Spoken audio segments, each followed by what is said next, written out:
Hi, and welcome to episode 8 of The Summer I Turned Swiftie. I'm Catherine, I'm Jessica. and like many this summer, Jessica and I were transfixed by the last season of The Summer I Turned Pretty, which became a global phenomenon. The show is steeped in Taylor Swift songs, Easter eggs, and parallels to classic movies and TV shows. And now that the movie has been announced, we're doing a once-a-week rewatch and discussion of all of the above with a Swiftie, me, and a non-Swiftie, Jessica. Or what are you calling yourself this week, non-Swiftie? We'll go with non-Swiftie. Oh, A willing sidekick a is willing what I was sidekick. going to go with. Swiftie in training, that is what you are. We are doing a recap of the entire of season 1 this week because last week we finished episode 7 and we thought we would look back on the season. But before we do that, we realized we never really introduced ourselves very well. I mean, you know I'm a Swiftie and that Jessica is whatever she's calling herself this week. And I guess you know that we're authors, but not much else other than that. So, Jessica, tell us about yourself. We've done a really good job of not saying our full names, and I know we both have our books behind us, but yeah, you don't even have your full name on the screen. You're just. Oh yeah. I don't think I even realized it was on the screen. I thought that was just for you. Well, it might be just for me, but okay, Yeah, Jessica. We're a little new to this format. It's all good. Jessica Strother, who are you? So, yeah, I'm Jessica Strother. I live in the Midwest in the United States. I write book club fiction. A lot of my novels have a crossover into suspense, but not all of them. I'm the author of 7 novels. My most recent one is called Catch You Later. My 8th will be out next spring. It doesn't quite have a cover. I can't reveal too much about it yet. Does it have a title? It does have a title. It's called The Quitters Club. Nice. Like that title. And then Catherine, you actually have 2 names. I have multiple identities. I'm like a spy. I'm an author spy. My real name is Catherine Mackenzie, but more recently I'm writing as Catherine Mack, M-A-C-K. There's no A in Mackenzie. I am the author of over 20 novels, which sounds insane, but it is what it is. And most recently, I'm writing funny mystery. Think Only Murders in the Building meets The White Lotus. My most recent book is called No One Was Supposed to Die at This Wedding. And look, I even have a copy sitting here next to me. That's how prepared I am today. And that is book 2 in my vacation mystery series. Book 3 is coming out in April, and it is called This Weekend Doesn't End Well for Anyone. And I'm writing book 4 in the series right now. And since we are doing this podcast through a Swiftie lens, is there a Swiftie lens in your books that readers should be aware of? There are definitely Swiftie references for sure.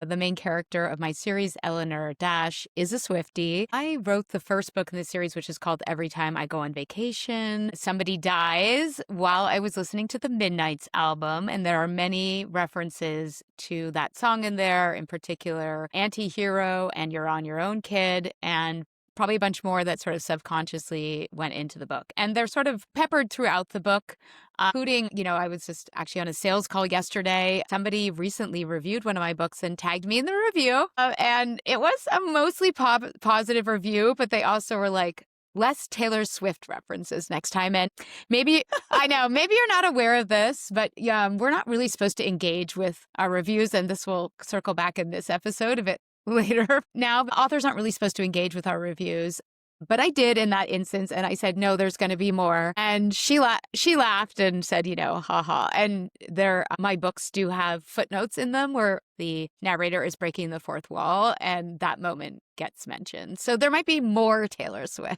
in my upcoming novels just because somebody told me to put less Taylor Swift. So there you go. Oh, we also keep forgetting to mention, I will ask you the question. I know there's not really any Taylor Swift in your books, right? Sorry, I skipped over. Is there? No, that's okay. Well, there's not, but I did have one that was actually pretty heavily in terms of you were talking about what you listen to while you're writing it. I have this one called The Next Thing You Know. This came out, 3 years ago. Yeah, that's a great book, by the way. I really like that book. Thank you. And this is the quick description on the back is Me Before You meets A Star Is Born. And I think that's actually pretty good. Yeah. Pretty apt. I mean, if you want to cry, also. If you want to cry, this is my book. This is my only book that's ever been in People magazine. And their quote in there was, grab the tissues. Yeah, you made me cry. But it's a hopeful story. And it's got a little bit of romance. It's got everything. But one of the characters in this book is a musician. And so I had some very specific songs that I was listening to. You know, he's a musician. My main character is an end-of-life doula who assists people like coming to terms with maybe a tough diagnosis. And they have this really strong connection, which I think is where the Me Before You vibes come in. Mhm. And I had a very specific playlist and some songs were songs that I imagined that the musician, he's like a singer-songwriter, guitarist that he might be playing, but then others were just for their relationship. And Wildest Dreams was one of the songs that I listened to. Nice. It was like if she's driving off into the sunset at the end of the book, as you can kind of see on the cover, like that is the song that I felt like would have been playing. So I actually had a huge Taylor Swift drop. When I look at that book, I hear like the songs that I was listening to while I was writing it. Very nice. So even though I'm not a Swiftie, you have mentioned several times I am Swiftie adjacent. You let's are, say. definitely. I am also wearing my 1989 inspired sweater today. She had this when she released 1989 TV. She had this sweater that I loved and couldn't find, but I found as a facsimile at the Gap. So this is this sweater. You know, let's all be Swiftie. And I also wanted to apologize. My voice sounds a little bit like I've been smoking in a bar all night, but in fact, I was at a Paul McCartney concert last night in Montreal, and that man is old, but he was on stage for almost 3 hours. So he played 35 songs. Taylor did 45 on the Eras tour. Wow. Like, I mean, it was impressive. It was impressive. He went to the Eras tour last summer in England and was trading friendship bracelets and dancing with the crowd. So, you know, we love Paul. Good job. One more thing we also keep forgetting to ask everyone to do, which is to please subscribe to our podcast. We're really good at this. We're really good at this. really good at this. If you could hit that subscribe button and share and tell other people about it, we'd appreciate it. We don't make any money for doing this, and we don't think we're ever going to, but that's okay. We're doing it for the love. But, you know, the more subscribers, the better, obviously. Well, and it also helps you not miss a new episode because we are going to be dropping some surprises over the next couple of weeks in particular. So if you don't want to miss those, make sure that you subscribe to us, follow us on Instagram at the Summer I Turned Swiftie Pod. And yeah, do all the things like share, subscribe, blah. Yeah, because way more people are listening and viewing and commenting than subscribing. And I think your algorithm might just be showing it to you, and you might not even realize that you're not subscribed. So make sure you do. So All right. Now that we got all that out of the way, Jessica, I hear you did some homework from a couple of episodes ago. Oh, I did. I listened to Evermore, And? which you said to do in November. I did extra credit. I also listened to Folklore because it kind of seemed, you know. Yeah, they go together. They're sister albums. That's what Taylor has called them. Yeah, it seemed to go hand in hand. I'm not going to admit that I maybe thought Folklore was Evermore at first and then switched around. But for extra credit, I listened to it on a hike in the woods. Perfect. Which I don't usually do, but I had kind of this wild Evermore experience, actually, where I was hiking.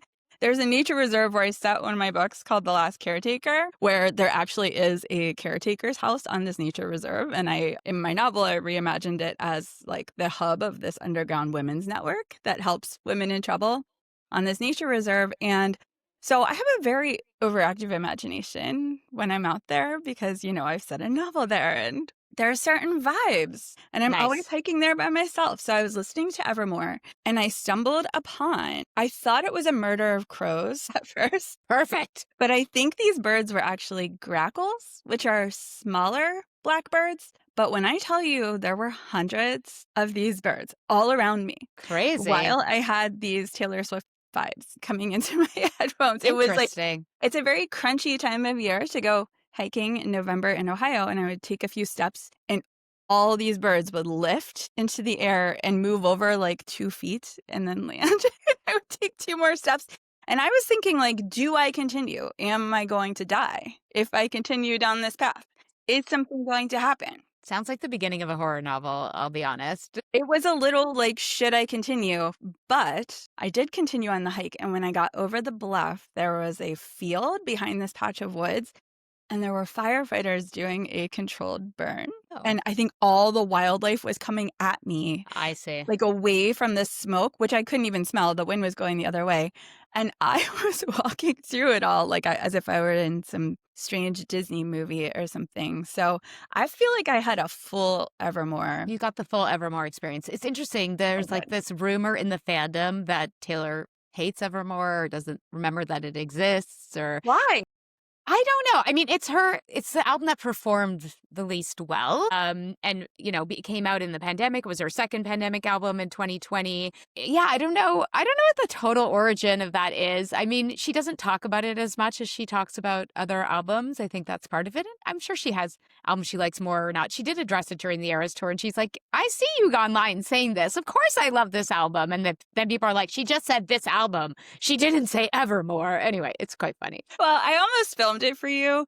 I mean, I was thinking You about, should've. which is a very un-Jessica thing to do. Like, I would not be filming myself on a hike. What is the point of being in the woods if you're filming, filming yourself for Instagram? Right, But I really right. thought about being like, I am the author of The Last Caretaker, and I am here in the setting, and I do not know what is going on. But there was one other hiker, and she was watching it. She was just like standing to the side, watching it all unfold, and I couldn't film with somebody watching. It just Well, would've been too I weird. know that you're bad at that because Jessica and I were actually together in person. I forgot to mention I live in Canada. I live in Montreal, which I have mentioned before, but we were together at the Books by the Banks Book Festival this last weekend, and I did film a tiny little promo reel, which I will put on our Instagram. But Jessica was like, "No, we're not filming in public." Anyway, all right, let's move. Catherine's better at videos than me. I do not film myself in public either. Okay. So for those people who walk around with their cameras, no, I don't do that. All right. Let's move this along. Are there any movie updates? A little bit. Jenny has been out in the world promoting episode 5 of the show, which she directed and wrote. It was her first directorial experience. And I think she's doing Emmy panels for nomination season, which that episode should get all the awards. Give one to Lola and Chris as well. But Jenny, it's beautifully shot, that episode. And is that what people do during Emmy season? They promote a specific episode? Yeah. You do. And you have panels and you do things. Anyway, so of course she got asked. She's done, I think, 3 of them now.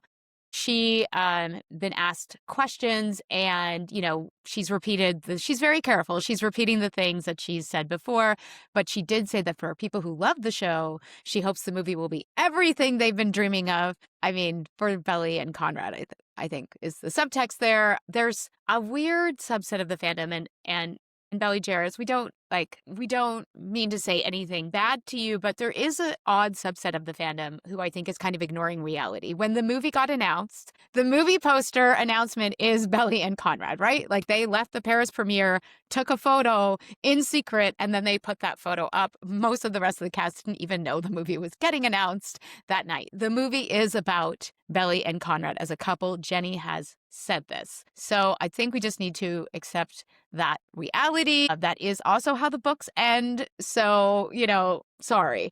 And we did not write it. Yeah, we didn't write the movie or the show. I would love to write the movie, but we did not write the movie, the show, or the books. Yes. So we're really just here unpacking it as storytellers and really interested in this Taylor Swift lens that was brought to the show. But, we are not here to defend every choice that Jenny Han made. We can't duel you at dawn over Belly choosing Conrad or choosing Jessica herself. dipped into the comments on one of our Instagrams, and I don't usually. She doesn't usually. Yeah. Mm-mm. So anyway, it's all good. Please feel free to express whatever opinions you want. Yeah. I mean, healthy debate is always fun. But on that, and I, as some of you know, I also make individual videos about the show, and I've started making a series of videos about what I think is going to be in the movie. We'll do an episode on that some point later in time. But the movie has not been shot, guys, okay? This is another odd, I think, persistent rumor in the fandom. I don't know why everyone thinks Jenny Han is a liar. I don't think she ever lied about anything. I think she obfuscated and didn't tell you who was going to end up together because she wanted to keep that going for her show, obviously. Well, duh. You don't give away the ending, duh. And yeah, she shot a couple of scenes on purpose because there were leaks, but it's because of the leaks that I know that there is no finale already shot, because there were so many leaks for season 3. It's a huge show, guys. They film outdoors. There were a lot of leaks. We already knew a bunch of the scenes that were going to be in, and even more leaks if you went looking for them. And those don't exist for the movie because the movie doesn't exist. have a few scenes already been shot for the movie very easily. She definitely filmed some things in advance. I'll talk about an example of that when we get to season 2. But so do I think that there might be a few extra scenes in Paris, like on that train at the end? Potentially, there's a Valentine's Day flashback that we have evidence was filmed, but we have never seen it. Is that going to appear in the movie? Entirely possible. I think there's going to be flashbacks, a montage sequence, all of that stuff. But the movie itself has not been shot. They did not have time to do it. There is no evidence that it's been done. And everyone in the cast and crew has said that it isn't happening. So, I mean, tell us in the comments, like, please, let's get the debate going if you have evidence, number theory, Taylor Swift songs that prove it to you. I'm sure a glitch is going to come up. People are obsessed with that song in the Swiftie Dome and proving everything, including like the earth is round and flat at the same time. So I have no idea what you're talking I about. know. No, let's move along again. We are here to recap season 1, which, like, Jessica thinks my recaps are too long when I'm just doing an episode. So I'm not going to, like, recap the whole season.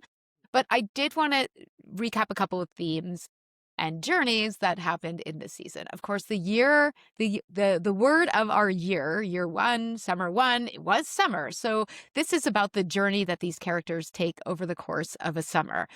And for those of you who don't think about TV shows in an external way, as we do as writers, characters are supposed to grow and change. They're supposed to start in one place and end up in another by the end of a season.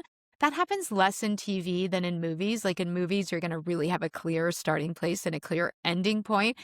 TV characters tend to grow more slowly over the course of the season, but these characters definitely had development from the beginning to end. Like, just to take one example, how Jeremiah goes from being a puppy dog to a villain. Depending on your point of view. I just like provoking people. But, yeah, like one of the reasons it's different to rewatch the show than to watch it for the first time is because you can look for these themes as you've watched the whole show. And, one of the things we talked about in the past was about Belly being an unreliable narrator, or whether she is an unreliable narrator. I think the evidence of that is less in season 1, sort of like the color theory and the daylight theory and all the theories around the show. I'm not sure that those theories were totally existing in season 1. And also Jenny has actually said that she's not an unreliable narrator. She just doesn't have all the information, which is a different way of looking at it. But we definitely see the beginnings of that, where Belly, I think, as I was saying last episode, I think she just, when there's 2 possible interpretations of an event, she takes the worst possible interpretation, particularly when it has to do with Conrad, right? Well, and we can see things that Belly can't see.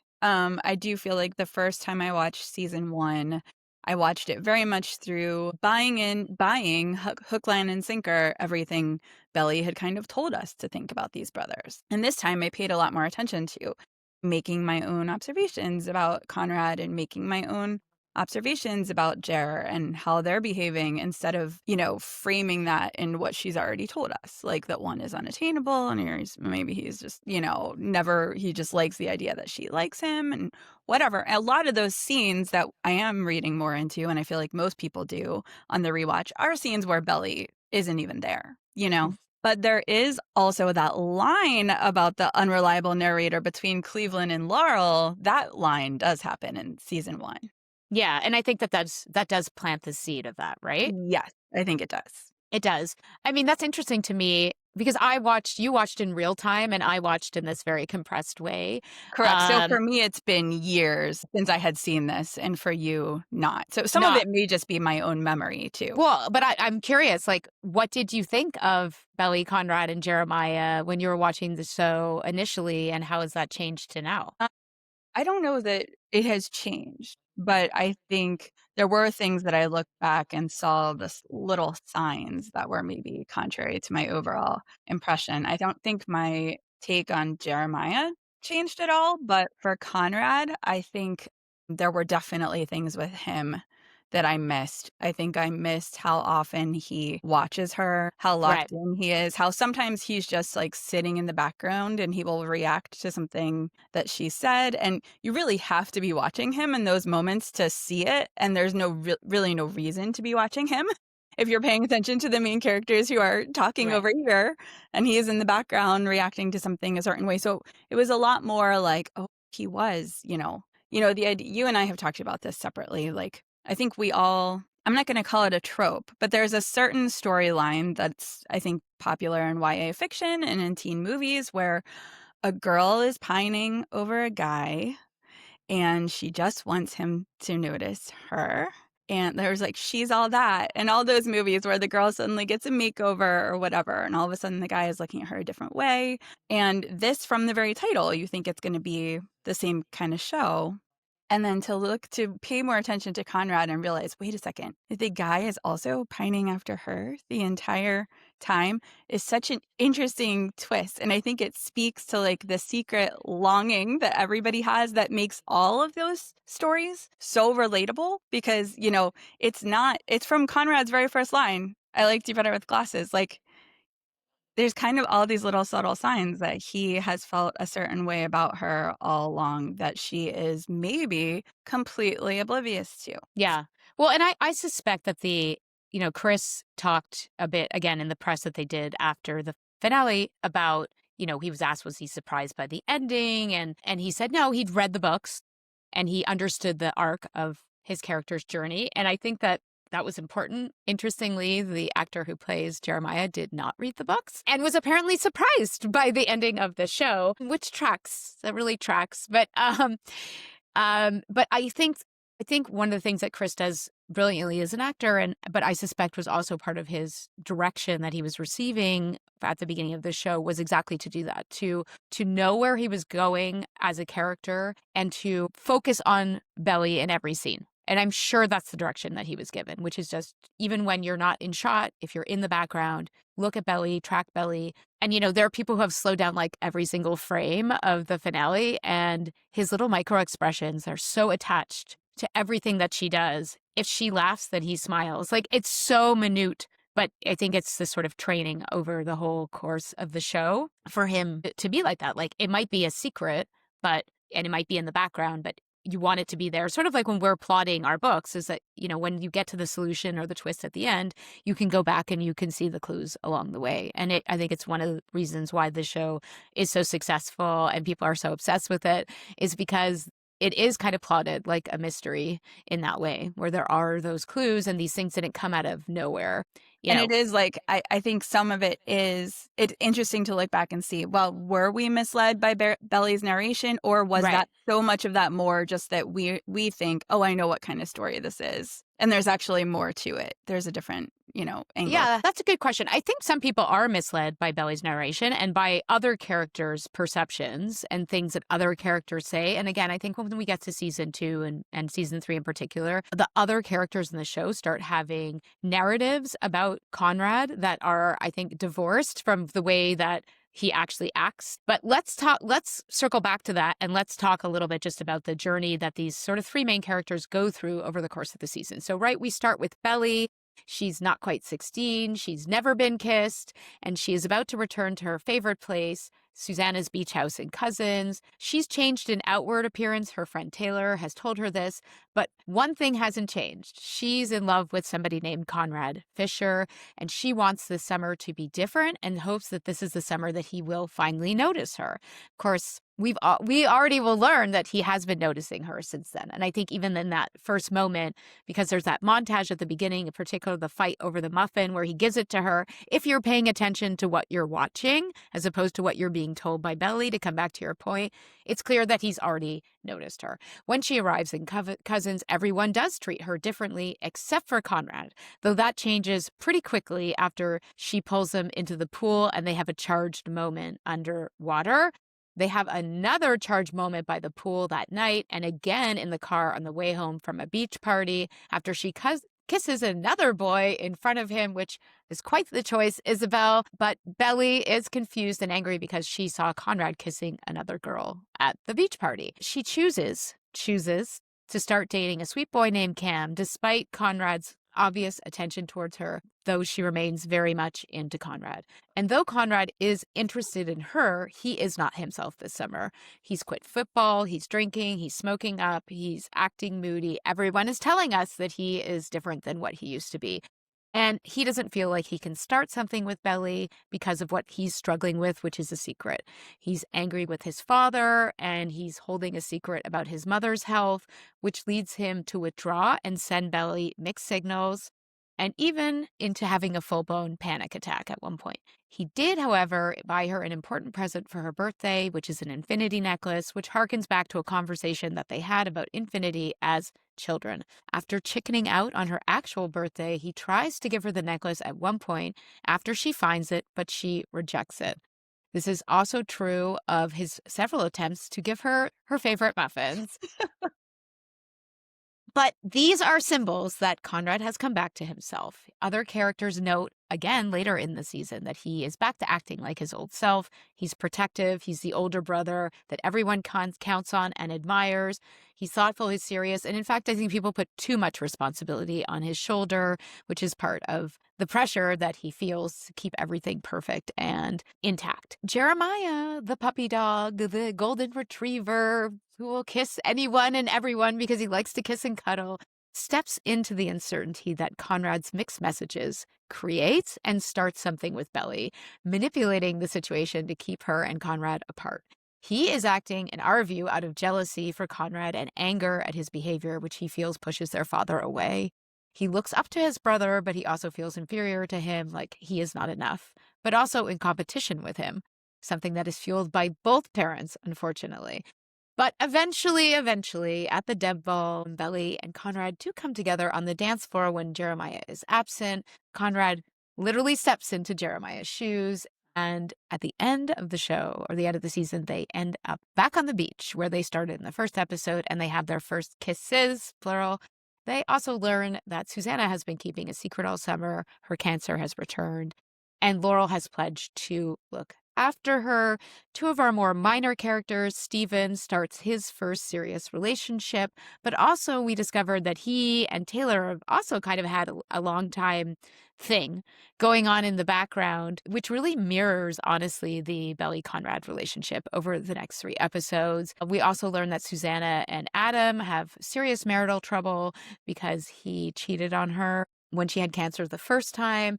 And then we also see a glimpse into the relationship of Laurel and John, who did get divorced a couple years ago. He is clearly still hung up on Laurel. And Laurel is, I think, the real enigma of the show. We'll come to the favorite line in a second, but Laurel is someone who I think we know the least.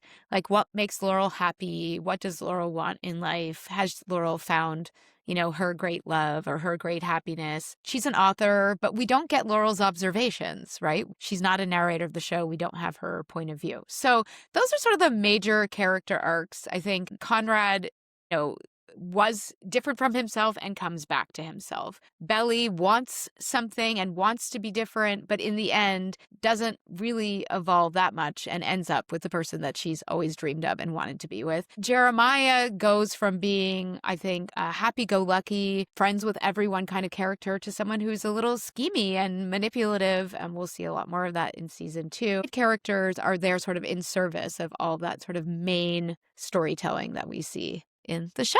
I did it, in not that long a time. No. Right. Okay, cool. All right. Well, that's going to take us to our poll results. We threw some questions out last time, and thank you all for participating. I think it's interesting. We put the polls up on various platforms. So we did them on YouTube. We put them up on Instagram, and one of them also on Spotify, I think it was. And the results are not the same across all the platforms, which is interesting. So here are the 4 questions that we asked. One, what was your favorite episode of season 1? On Instagram, episode 7 got 62% of the vote, and episode 4 got 23% of the vote. But on YouTube, episode 1 got 50% of the vote, and episode 7 got 45% of the vote, and episode 4 got 2% of the vote. So what was your favorite episode this season, Jessica? I mean, mine was 7. Okay. For sure. Oh, and I forgot on Spotify, sorry, episode 7 got 50% of the vote, episode 1 got 37.5%, and episode 6 got 12.5% of the vote. So 7 is pretty strong across the board. I think so. Though, number 1 is a strong second place. Yes. Yeah. I think 1 would probably be my second favorite. For me, 1 is very nostalgic and 7 is very cathartic. A lot of things kind of come full circle. What about you? What's your favorite? Yeah, I think that's right. I mean, I think I've confessed that when I originally watched the show, I watched episode 1 and episode 7 only. I just wasn't like, I knew that I was going to get jerked around and I just wasn't there for it. So I watched 1 and 7 and then I watched all of season 2 and then I circled back and watched season You 1. know what? There's no wrong way There's no to do wrong it. way. It's all good. So yeah, I think that that's the right result. I feel like episode 4 got shafted a little bit though. Like that is a very important episode. I think lots of great things happen in that episode too. So I don't know. 174. I'm being indecisive today. What was your favorite non-Belly Conrad moment of season 1? We had to give options. So the options that we picked were Laurel and Susanna on the Adirondack chairs, Conrad, Belly, Jeremiah, and friends on 4th of July, Stephen and Jeremiah doing the escort dance at the Deb Ball, got 0 votes, Conrad and Cleveland on the boat various times. That came out as number 1 of the moments, and Laurel and Susanna on the Adirondack chairs was second, and I think that's right. I really like that relationship between Conrad and Cleveland. Did I miss something when I put this poll together? Did I miss a moment? No, I mean, if I was saying off the top of my head, just not a moment, but another pairing of characters who I generally love their scenes in season 1, it would be Laurel and Susanna. I just really love their friendship, and it is in some ways the basis, well, in a very core way, the basis for the entire everything else that happens in the show. Yeah, it is. Yeah. I think you're more invested in their friendship than I am. Well, just in the sense that if their friendship did not exist, these families would not be linked in this way. 100%. 100%. In that way, it is, I think everything keeps coming back to that. Yeah. The references to Susanna actually kind of became a meme by season 3 where people were like, but what Susanna would have wanted this. Yeah, right. Susanna would have wanted What this. would Susanna say? What was your favorite? Yeah, I mean, it is the basis for the entire format that leads to the show. Yeah, I don't know. for sure. What's your favorite? My favorite, definitely Conrad and Cleveland on the boat, I think. I think that relationship is really well done. It's interesting too, right? Like it's interesting to have a sort of surrogate father figure there. And I like how Conrad is open with him. I mean, I mentioned when we did the recap of that episode, I really liked the July 4th episode and I really like seeing the kids actually being friends, which is something that we don't see that much on screen, but we hear lots of references to how it used to be. So I did like having that glimpse of that there. Yeah. We asked what your favorite use of a Taylor song in season 1 was. On Instagram, The Way I Loved You got 40% of the vote and False God got 35% of the vote.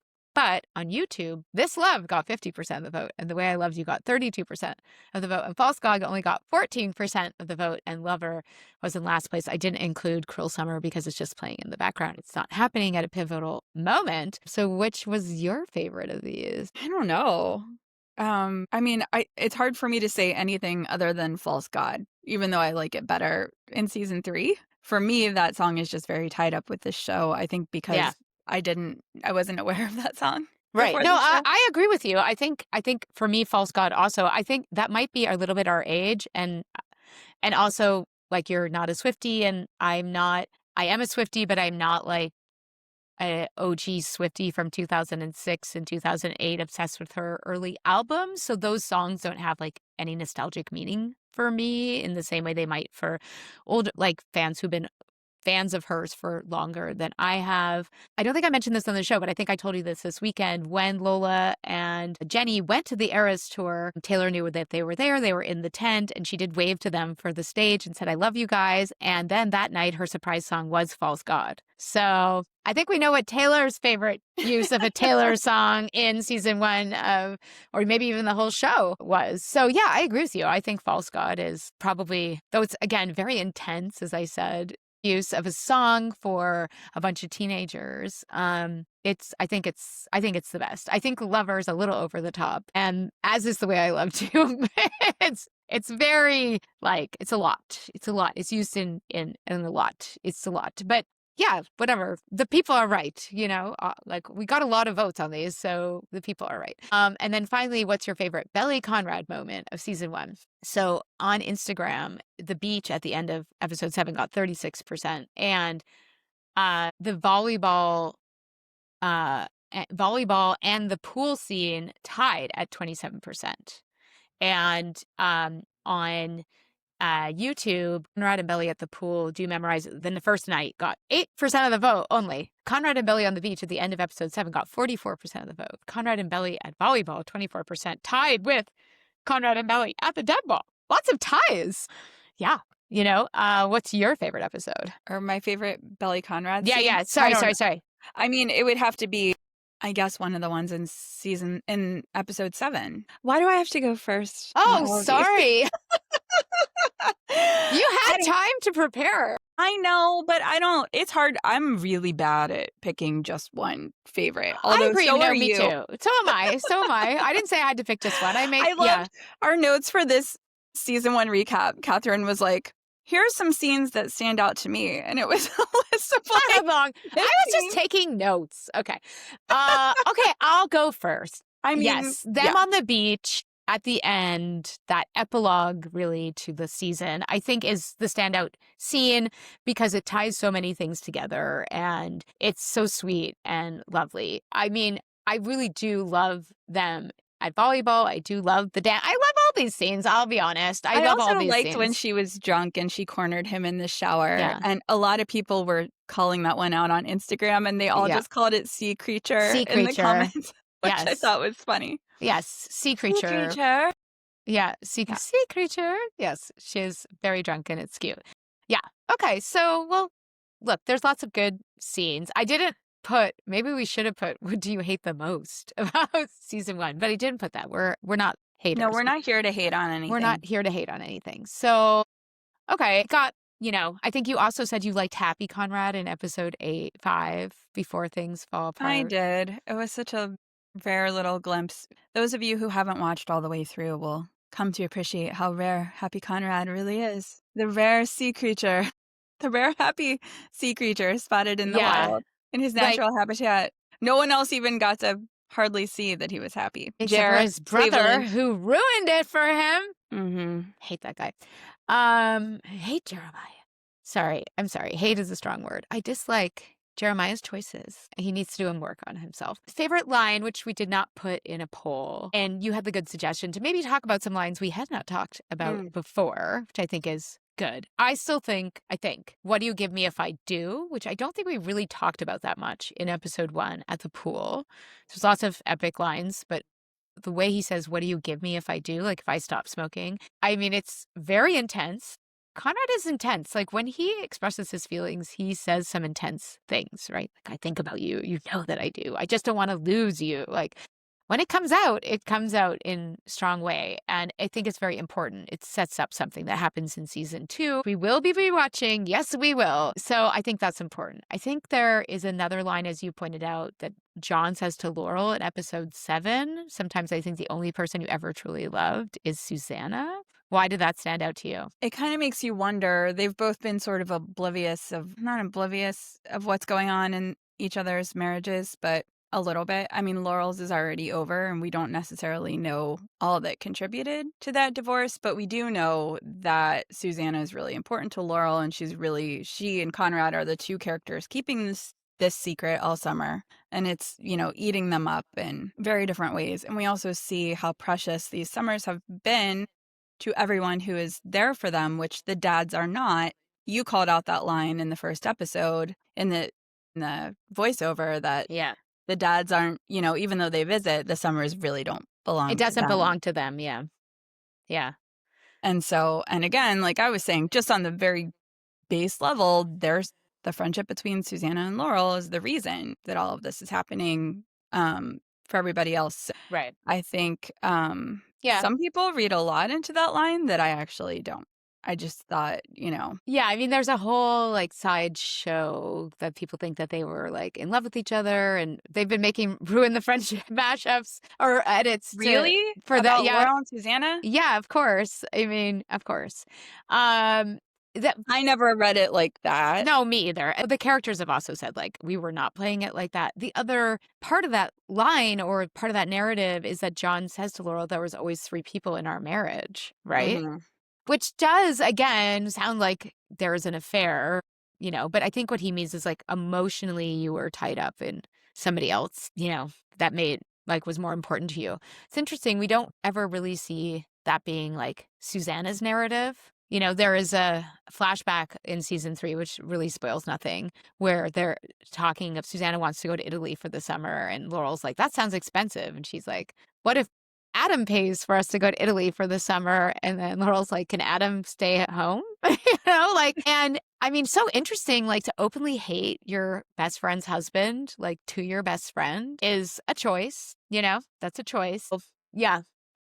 But you had that other side theory, which we won't get back into, about how Laurel and Adam had their own history. Yeah, I think so. Yes, but even if that's true, I think you don't shit talk your husband, and they're supposed to have this perfect marriage, right? That's what Laurel says in season 1 at one point to Susanna, oh, I'm sorry, I don't have a perfect marriage like you guys, or something like that. So, which we know isn't true, obviously, but if you think that, it's weird to rag on Adam. I honestly, the more time goes by, I feel more and more sorry for Adam. He and Conrad are very similar in certain ways. He just has trouble expressing his emotions, and says the wrong thing, and he uses sarcasm to cover up his pain. And yes, he did something terrible. Sleeping around on your wife when she has cancer is unforgivable.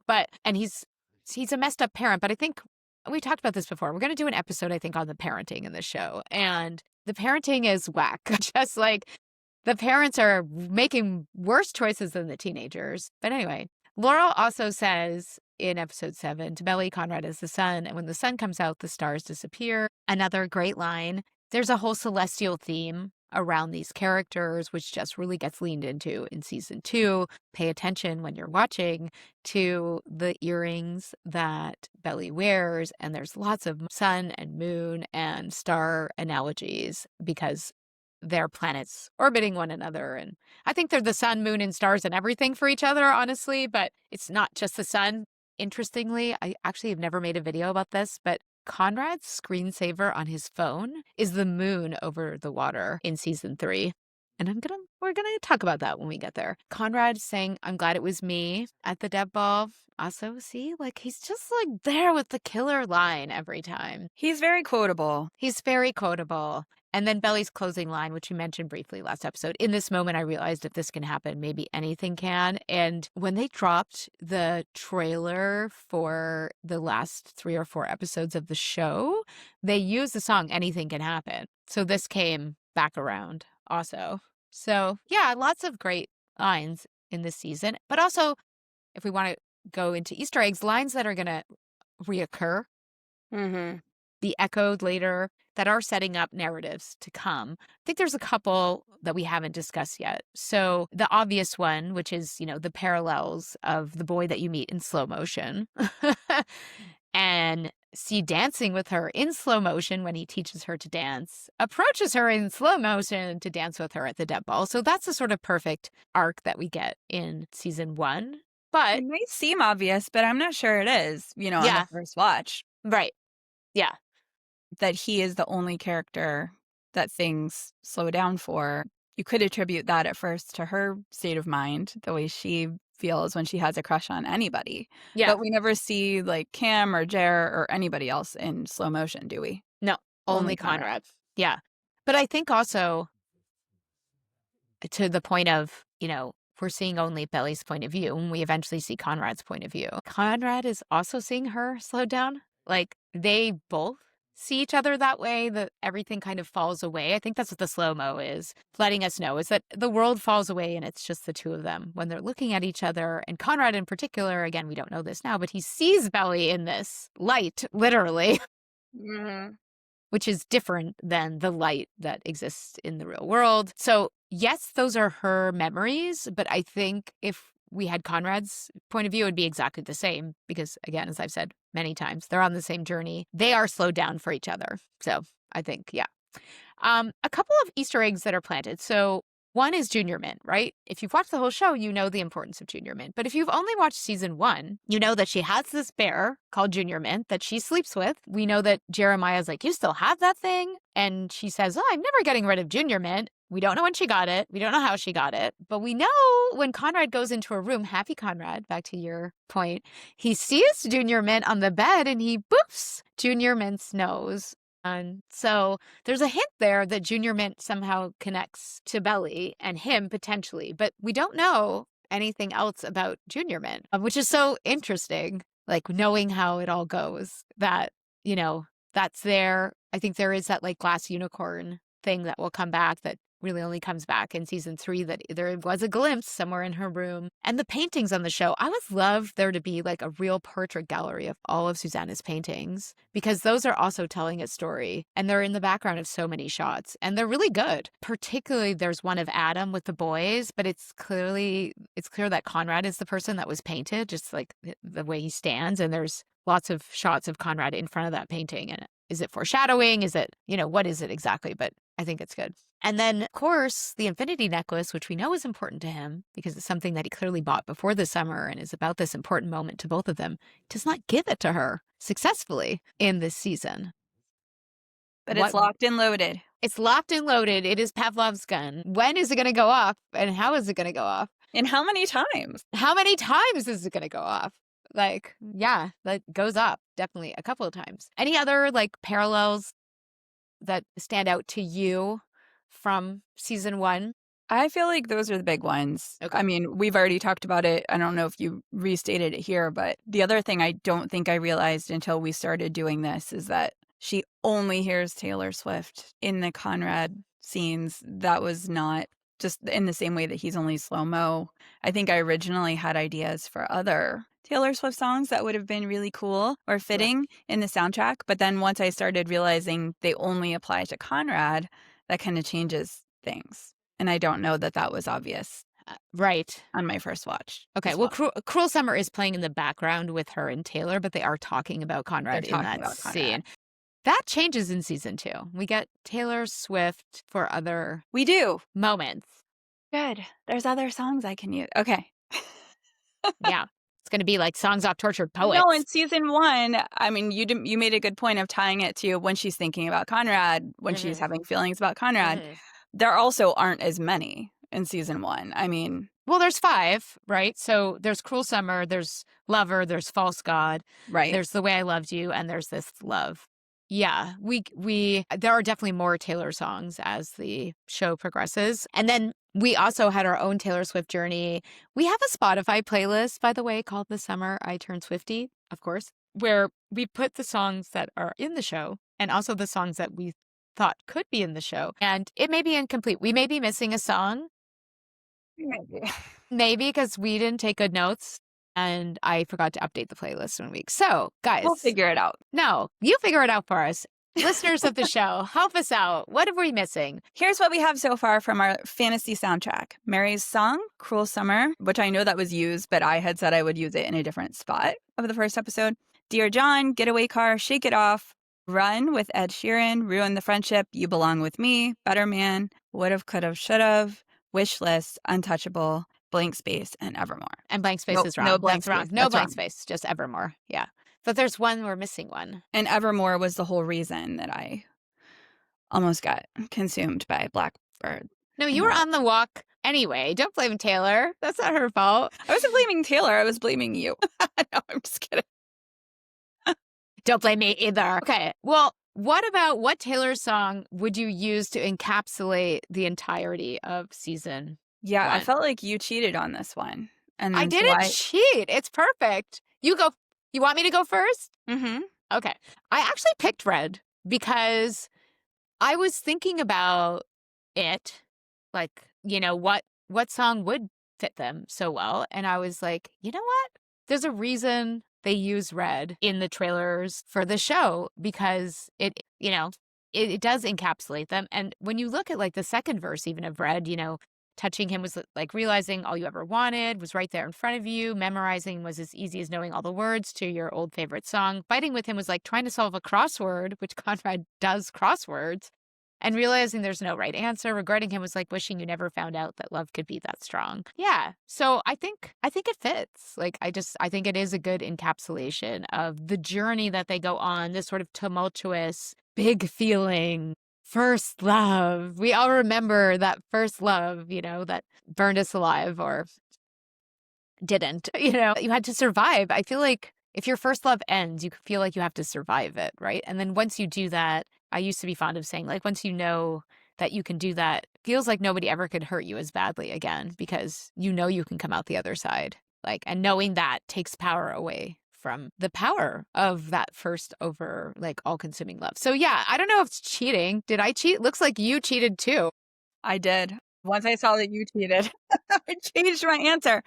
Well, I only thought it was cheating because it was already used in the trailer. And we've been talking about color theory this whole time, but I do think it's a good song. I also think that it's difficult to pick one song for this season because it's kind of like a double-sided unrequited love situation so far. Like Right. neither of them can really sing about what it feels like to be freely in love together and to be together because that has not happened. Right. They have not, it's like a miscommunication ridden love from afar, from up close. Right.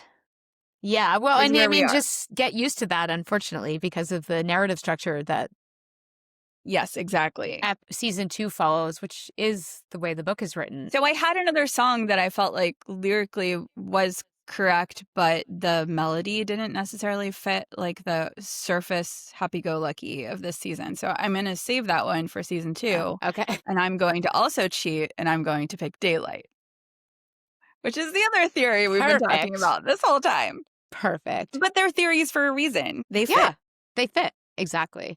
But I don't want to look at anything else now that I saw you, and I don't want to think of anything else now that I thought of you. I've been sleeping so long in a 20-year dark night. I mean, they're not even 20, and now I see daylight. I only see daylight. You got to step into the daylight and let it go. Just let it go. Let it go. I mean, color theory was confirmed by the official The Summer I Turned Pretty account, wasn't it? Wasn't that what I sent you, or was it the Prime account? You said it was confirmed. I mean, I think they were acknowledging that it exists, but that's not the same thing as confirming that it was a real thing all along. Once again, when Jenny They comes on posted the a "Loving You show, is Red" post with a picture of Belly and Conrad, and yes, there and were some couple from Maxton Hall, I guess. I don't know, why is everyone trying to get me to watch Maxton Hall? Like, half the comments on my videos are like, "Have you watched Maxton Hall? Have you watched Maxton Hall?" It's not gonna do it for me, guys. I'm 100% convinced, but I'll give it a try, I guess. I don't know. It's just I can just tell it's not gonna be the same for various reasons. But yeah, I mean, I think it is hard to encapsulate this, especially knowing where it all goes. We aren't watching this with fresh eyes. We're trying to watch with fresh eyes, but we do have all this other knowledge about what happens. But what I was saying is when Jenny Han comes on the show, like, we're starting our campaign. We're getting Jenny on the show. Help us out. The more people that like, subscribe, etc. to our show, the more chance we have of getting Jenny, right? Because she's not going to come on our little show unless it's a much bigger show than it is now. We have a long list of questions for her. We promise to only ask positive and uplifting questions about the show. Obviously, I was saying that she was on a podcast, someone else's podcast, and it was very interesting, but I felt like a question got wasted because, like, she got asked some writing questions and she got asked like the most basic writing questions that writers get asked. Like, we all get asked. We all get asked, do you base your characters on real people? I mean, look, writers have different answers to that question, but I personally find it not a question I would ask a writer because who cares? Personally. Well, I think, it's been a lot of fun to talk about season 1 in the lens of like trying to leave it sort of spoiler free, which we were probably not super successful about. I mean, it's out there in the zeitgeist at this point. So it's hard to, and the books have been out for so long that as far as the overall, but, other things we've just said, this will come into play later and we'll see why. And we've tried not to spoil, but, it has been interesting watching this through the lens of knowing what happens, but also comparing that to the initial impression. And if you are listening to this, watching it for the first time, I felt like the end of season 1 was a stand up and cheer moment. It was like, this is finally happening. It was so satisfying. It was. Right at the end. But there is that undertone of, okay, Belly has set some things in motion with Jer. Hope he's going to be cool about this. But I think by the time season 2 rolled around, I was just still hanging on to the stand up and cheer moment and had maybe kind of forgotten about some of the other stuff or suppressed it. So we'll talk about all of that in season 2. But before we get to season 2, let us take a moment to appreciate season 1. Exactly. But Nicole did warn us, Belly, you're playing with a lot of hearts. So yeah. And Steven warned us as well. Steven also warned us. Belly also said, guys, don't fight over me. You know, we've had a lot of things setting It's all this in up. there. Yeah, it's all there. But I would The say seeds have been planted. I don't think we've really spoiled season 2 because neither of us have spent that much time watching season 2. I know certain scenes in season 2 by heart, but there's, as I've mentioned before, there's whole parts of season 2 that I don't think I've ever really watched other than with my hands over my eyes. So I promise to watch it properly, the good and the bad. But this is your moment, Jelly Bears. Like, your moment, it's happening, season 2. Like, get ready. We expect you guys to tell us why Belly's choices in season 2 are exactly as they should be. But right before we get there, we are going to have an interview with Megan Collins. I think we mentioned this last time too, who is the author of 5 thrillers and teaches creative writing and is a Swiftie and a big fan of the show. And Megan is one of the people I think who got me interested in the show with her videos about it. She always has thoughtful things to say about both Taylor Swift and The Summer I Turned Pretty. So, and with Megan, we'll have a additional Swiftie lens, and we will not be limited to Catherine's Swiftie knowledge, because in that department, I am contributing nothing other than being the person who that gets is not true at all. Megan does analyze Taylor Swift's poetry, you know, like her writing as poetry, and has some really thoughtful things to say about that. So I think that's going to be fun. We have another couple of interviews in the works also to come up with, and a surprise something. Somebody maybe kind of guessed in the comments on YouTube, but not exactly. Something that we have coming up also in December, which I am super excited about. So we'll have Megan next week, and then we're going to get to season 2. Yeah, the week after. Episode 1. Episode 1. There are 8 episodes in season 2. I don't know. I think it's going to make me cry this time. You listened to the song Exile, right? On Folklore, when you listened to Folklore? I did. I mean, yeah, I did. I listened to them. I don't know if I could tell you which one it was. I enjoy those albums. They're great albums. It's the one with Bon Iver. Okay. If you want like the full emotional impact of season 2, I'd suggest that you listen to that song on repeat for a while until that episode. It's going to pack an emotional punch. Anyway, that's the only spoiler I'm giving musically for our next season. But we also want to take a minute while we're both here, because Jessica's not going to be able to be here, I don't think, for our episode with Megan next week, to thank you guys for being here. You know, when Jessica reached out to me out of the blue 6 weeks ago, 2 months ago, like, it was not that long ago. I guess it must have been a couple of months ago. And 3 was still going on, and was like, just started talking to me about Summer I Turned Pretty as if we've been having a conversation about it for...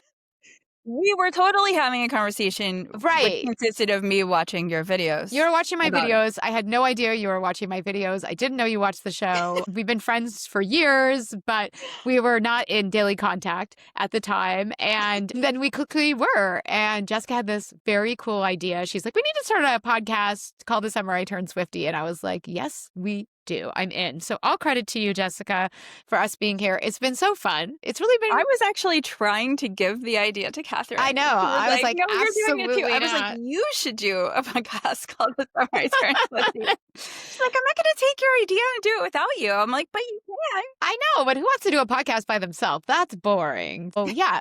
Yeah. Thank you for this. And thanks all of you who've been here listening. Do not abandon us. Season 2 is all kinds of good things for both sides of the Great Divide. In the Summer I Turned Pretty. And we will see you next week. Yay. Yay. Oh, yeah, you're supposed to give us an end of catchphrase. We still don't have that. Where's our catchphrase? Okay, see you all soon. It's Swiftie, my friends. Okay, bye.